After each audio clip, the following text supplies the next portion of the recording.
Le plus grand accord de libre-échange au monde, c'est ce à quoi pourraient aboutir les négociations qui ont débuté ce lundi à Washington entre les États-Unis et l'Union européenne. L'accord lierait entre elles les deux plus grandes économies mondiales. Malgré le scandale d'espionnage révélé par l'affaire Snowden, les négociateurs européens affichaient lundi matin leur optimisme.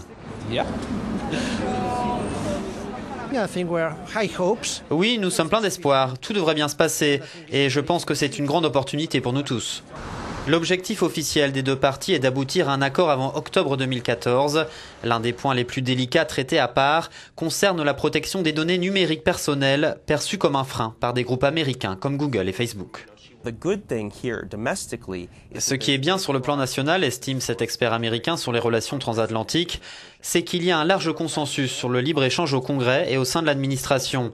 Les démocrates et les républicains voudraient des accords de libre-échange ouverts avec de nombreux partenaires. Il est désormais admis que les relations bilatérales entre les États-Unis et l'Europe changent. Ce n'est plus une relation basée sur la sécurité. La base de cette relation est économique. Et nous manquons encore de mécanismes institutionnels pour soutenir cette relation. Donc, c'est vraiment le bon moment pour créer l'accord de libre-échange avec l'Europe.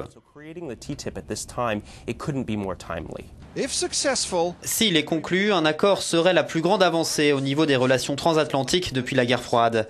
Et de nombreux observateurs y voient une ultime tentative de l'Occident de conserver une longueur d'avance dans un monde de plus en plus influencé par la Chine, l'Inde et d'autres. Stefan Grober, Euronews, Washington.